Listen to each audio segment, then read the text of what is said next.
तो मैं स्मार्ट नहीं हूँ, या मैं कहूँ मेरे पास दिमाग नहीं है, बट मेरी बॉडी का ये वाला हिस्सा थोड़ा भारी है, तो शायद मेरे पास दिमाग है।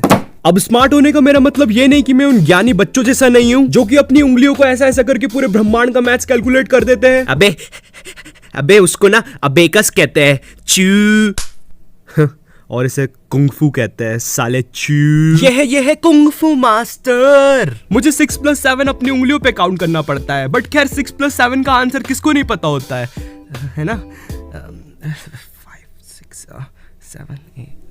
खैर ये वाले क्वेश्चन को अभी जाने देते हैं। तो जैसा कि अभी मैथ्स की बात हो रही है, तो तुम्हें मैं एक किस्सा सुनाता हूँ, मगर सॉरी टू से मैं ये नहीं बताऊंगा कि ये 11th की बात है, क्योंकि तुम लोग फिर सोचोगे कि कोई बंदा इतना बड़ा होके इतना गवार कैसे हो सकता है। तो एक दिन मैं क्लास में बैठ के मेरे दोस्त का होमवर्क छाप रहा था, और मेरा दोस्त पीछे बाकी बच्चों के साथ कुछ कर रहा था।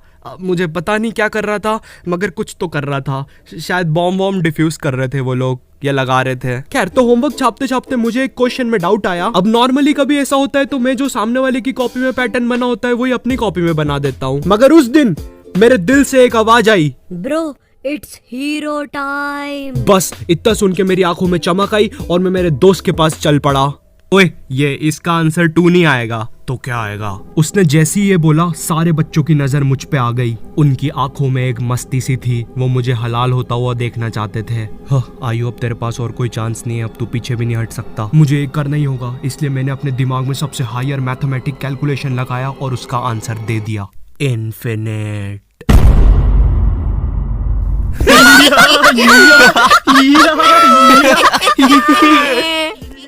उनकी हंसी सुन के मेरा रोना निकल गया था, लेकिन मैंने मेरा ईगो नहीं टूटने दिया। मैंने फुल कॉन्फिडेंस से उन्हें कहा, भाई गलत क्या है उसमें? उसका आंसर इन्फिनाइट ही तो आएगा। साले हंस क्यों रहे हो मुझ पर? अच्छा, कैसे आएगा इन्फिनाइट, हमको भी तो बता। यहाँ मुझे मेरा ईगो वापस लाने का चांस मिला था, इसलिए मैंने मेरा हायर कैलकुलेशन उन्हें बता दिया। भाई देखिए, जो नीचे के 2 1 है ना, अगर तू इनका एलसीएम लेगा तो इनका तो एलसीएम आते ही जाएगा। ओए हाँ, सही बोल रहा है यार तू। देखा भाई, तेको तो मैंने बोला ही था, इसलिए इसका आंसर आएगा इन्फिनाइट।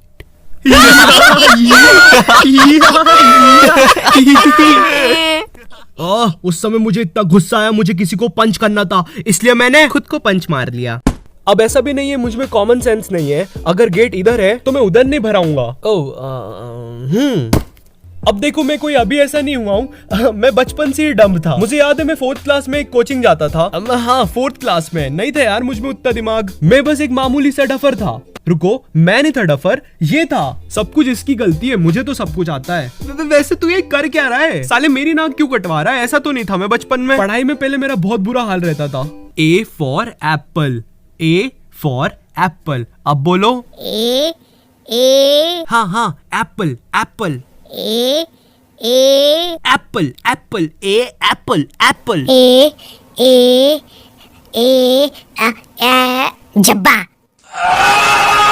मुझे 11th क्लास का हिंदी सब्जेक्ट बिल्कुल पसंद नहीं था। हमें एक चैप्टर था शिवराज सिंह और उसकी बर्छी, मतलब स्वॉर्ड और तलवार। अब मैंने पीछे वाले बेंच पे शिवराज सिंह को युवराज सिंह सुन लिया, और मेरे पे बुक तो थी नहीं। और चैप्टर में एक लाइन आई थी कि शिवराज सिंह ने अपनी बर्छी से 14 सैनिक को घायल कर दिया। और यहाँ मैं पीछे वाले बेंच पर बैठ के सोच रहा हूँ कि भैंचो, युवराज सिंह ने कब से सैनिक पहनना स्टार्ट कर दिया, और ये बर्छी को इतना हाईलाइट क्यों कर रहे हैं चैप्टर में? अरे मैं साइंस का स्टूडेंट हूँ, मेरे क्या काम आएगी युवराज सिंह की बर्छी?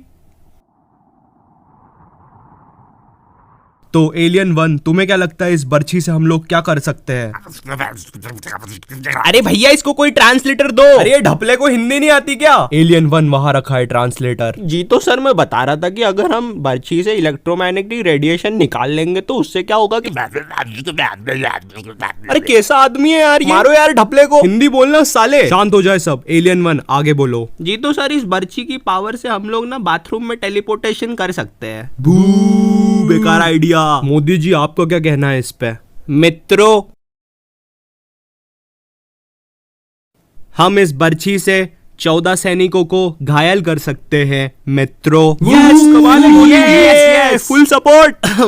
तुम लोग ने आसमान में कभी ऐसा जेट जाते हुए देखा है? वो कुछ ऐसा दिखता है। तो बचपन में मुझे ये बहुत कूल लगते थे। ओ भगवान, नहीं स्टूपिड, भगवान नहीं है वो, 4th क्लास के डफर। तो कुछ टाइम के बाद वो जेट मुझे बेन 10 की वॉच लगने लग गया और मुझे पूरा भरोसा हो गया कि ये कहीं ना कहीं जाके तो पक्का गिरेगी। और वैसे भी मैं जहाँ रहता हूँ वो बेन 10 के जंगलों जैसी ही जगह है। उस चीज की वजह से और यकीन हो गया मुझे। बस फिर भगा मैं जेट के पीछे। आई नो ये जेट के पीछे भगने वाली बात तुमको बहुत स्टूपिड लग रही है, लेकिन ट्रस्ट मी यार, मैंने करा है ये।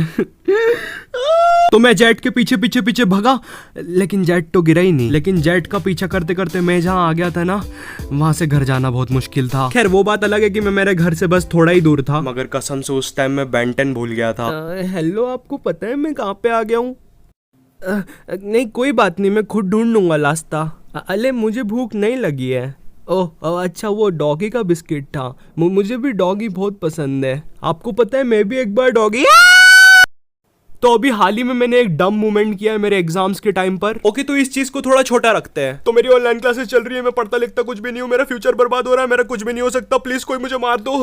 मजाक कर रहा हूँ, इतना सच कब से बोलने लग गया मैं वीडियोस में। तो हम लोगों का एक ग्रुप है, उसमें 9 मेंबर्स है। तो हम लोग ने डिसाइड किया कि एग्जाम्स में वाइवा के टाइम पर जो भी क्वेश्चन हमसे एक्सटर्नल पूछेगा, उस क्वेश्चन का आंसर बाकी लोग गूगल पर सर्च करके ग्रुप पर डाल देंगे। तो एक्सटर्नल ने मुझसे ग्रेविटेशन रिलेटेड कोई क्वेश्चन पूछा। तो मेरी एक दोस्त है रीत, भाई उसके दिमाग में पता नहीं क्या आया, उसने गूगल पे लिखा ग्रेविटेशन से रिलेटेड सबसे चोमू आंसर बताओ। भाई उसने केमिकल से रिलेटेड कोई क्वेश्चन पूछा था मेरे से। मैं उसको 5वीं क्लास की ग्रेविटी की डेफिनेशन सुना रहा हूँ जो रीत ने भेजी थी। Gravity sir, gravity sir, gravity. भाई वो एक्सटर्नल की भी हंसी निकल गई थी पता है। और वर्स्ट पार्ट ये है कि अब मेरे जो ग्रुप में 9 लोग हैं उनको जीवन भर ये चीज याद रहेगी, तुम तो गए।